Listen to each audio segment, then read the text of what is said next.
यमुना जी से ही पैदल पैदल चलते हैं वृंदावन की ओर। सबसे पहले गौशाला में पहुंचे। सवेरे के चले थे, वृंदावन आते आते शाम हो गई।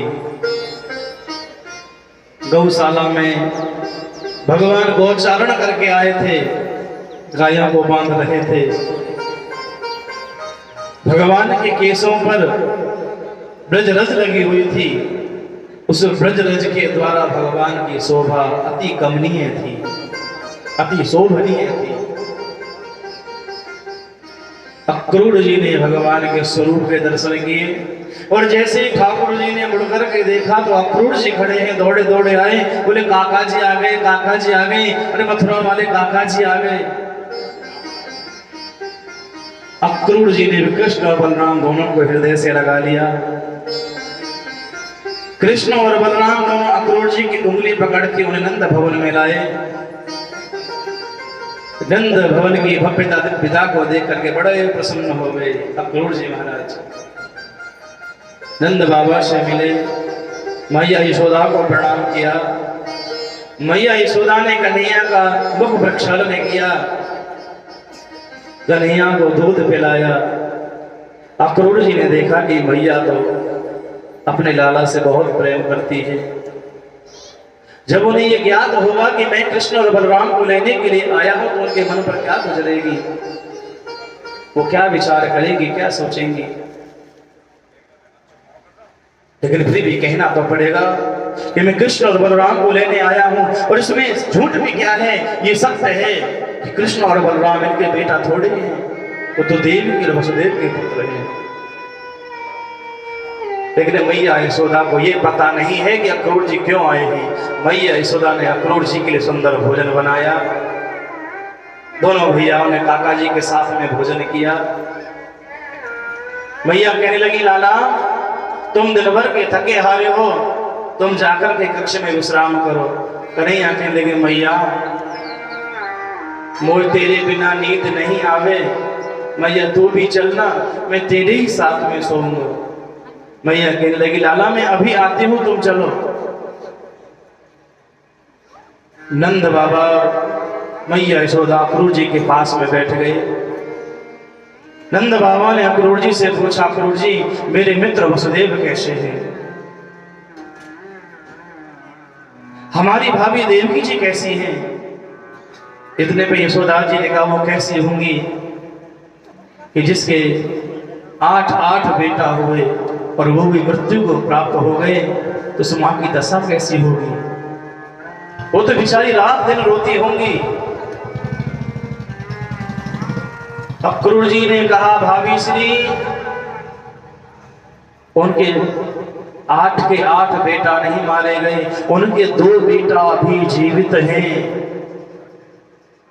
उन्हें तो बड़ी प्रसन्नता की बात है कि उनके 2 बेटा जीवित हैं। पर अक्रूर जी बताओ ना, उनके बेटा कहाँ हैं, क्या नाम है, हमें भी बताओ ना। अक्रूर जी खड़े हो गए। अक्रूर जी खड़े होकर के पीठ फेर करके बोले कि भाभी तुम भी उन्हें जानते हो, नंद जी भी उन्हें जानते हैं कि देवकी और वसुदेव के पुत्र कौन है। माताओं का स्वभाव होता है, बड़ी भोली होती हैं। मैया यशोदा भी जानना चाहते, बताओ ना देवकी और वसुदेव के बेटा कौन है। मन पर भारी पत्थर रख करके अक्रूर जी ने कहा, भाभी जो तुम्हारे घर में रात दिन खेलते हैं, तुम्हारी गाय चराते हैं, वही कृष्ण और बलराम दोनों देवकी और वसुदेव के पुत्र हैं। जब ये बात कही, मैया यशोदा तुरंत खड़ी हो गई और मैया यशोदा ने कहा, अक्रूर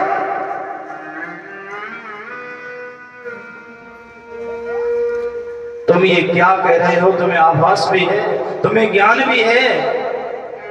अक्रूर जी ने कहा, भाभी मैंने जो कहा वो सत्य है और तुमने जो सुना वो भी सत्य है। ये दोनों कृष्ण और बलराम तुम्हारे पुत्र नहीं, ये कृष्ण और बलराम देवकी और वसुदेव के बेटा।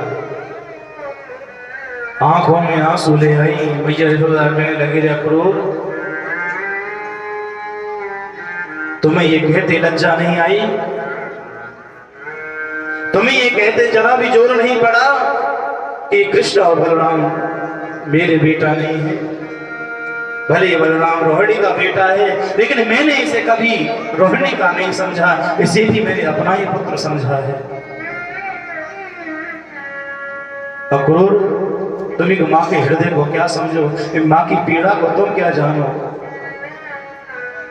तुमने कह तो दिया, लेकिन मेरे हृदय से पूछो कि मेरे हृदय पर, मेरे मन पर क्या गुजर रही है।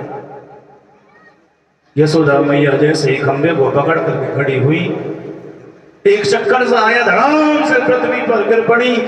नंद बाबा दौड़े दौड़े आए, जल के छींटे मारे, मैया यशोदा को होश आया।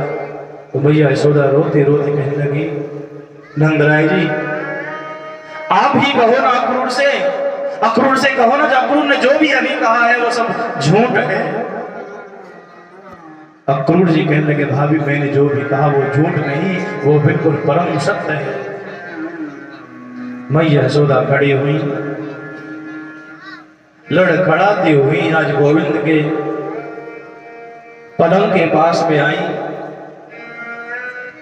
आज मैया यशोदा कन्हैया के सिर पर हाथ फेरने लगी,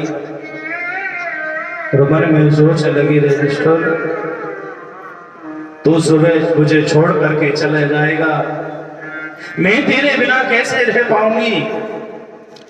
और जैसे ही मैया यशोदा की आंख में से आंसू टपक कर कन्हैया के गाल पर पड़ा, कन्हैया तुरंत खड़े हो गए। मैया को रोता हुआ देखा तो पूछा, मैया तू क्यों रो रही है? तुझे क्या दुख है? तू मुझे बताना। तेरा कृष्ण अभी जीवित है, और कृष्ण के होते मेरी मैया को कोई कष्ट हो, ये मुझसे देखा नहीं जाएगा, सहन नहीं होगा। मां तुम बताओ ना क्यों रो रही? मैया यशोदा ने कहा, कृष्ण, अक्रूर जी तुम्हें लेने के लिए आए हैं, और अक्रूर जी का कहना है कि तुम मेरा बेटा नहीं हो, तुम मेरा लाल नहीं है, तो देवकी का बेटा है। सच बता, क्या तुम मुझसे इस बात पर नाराज है कि मैंने तुझे छड़ी से पीटा था, कि इसी बात पर रुष्ट है? तो बेटा तेरे सर की कसम है, मैं तुझे वचन देती हूँ कि आज के बाद तू कितनी उदंडता करना, पर तुझे कभी कुछ नहीं करूंगी, पर तू मुझे छोड़ करके मत जा। मैं तेरे बिना जीवित नहीं रहूंगी, मैंने तेरे बिना एक पल भी रह नहीं पाऊंगी। तुझे क्या बताऊं, जब तू गाय चराने जाता है तो सुबह से शाम तक ठकठकी लगाकर मैं द्वार की ओर देखती हूँ कि मेरा लाला कब आएगा। आज कन्हैया मैया के गले से लग जाते हैं और कहते, माँ मैं तुझे छोड़ करके कभी नहीं जाऊंगा, पर तू रो। मैया मैं तुझे रोता हुआ नहीं देख सकता हूँ, तेरे लाला की बस यही कमजोरी है। मैं संसार का हर तक उठा सकता हूँ, पर अपनी मैया को रोते हुए नहीं देख सकता। मैया हाथ जोड़ करके कहते हैं, लाला मुझे लगता है आज मेरा विधाता भी मुझसे रूठ गया। ये ब्रह्मा भी कितना पत्थर दिल है, यदि इसके हृदय में तनिक भी माँ के लिए पीड़ा होती, इसे पता चलता कि एक माँ जब बेटे से अलग होती है तो उसके हृदय पर क्या गुजरती है।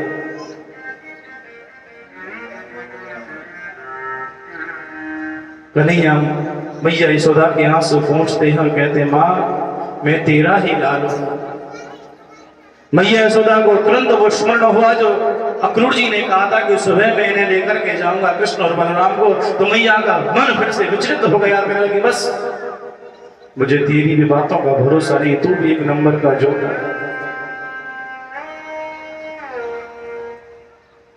तूने तो एक बार भी अक्रूर जी से नहीं कहा कि काका तुमने जो भी कहा वो झूठ है, मैं तुम्हारे साथ में नहीं जाऊंगा। तू भी साथ में जाना चाहता है, तभी तो तुमने नहीं कहा। मैया यशोदा रोती रही, रो रो करके आंख सूज गई, केश बिखर गए। मैया यशोदा रात्रि भर रोती रही। जब सवेरा हुआ मैया यशोदा लाला को जगाती हो गया, तेरे पगले अंतिम बार तो अपना चेहरा दिखा दे, पता नहीं जीवन में ये तेरा चेहरा देख पाऊंगी कि नहीं देख पाऊंगी।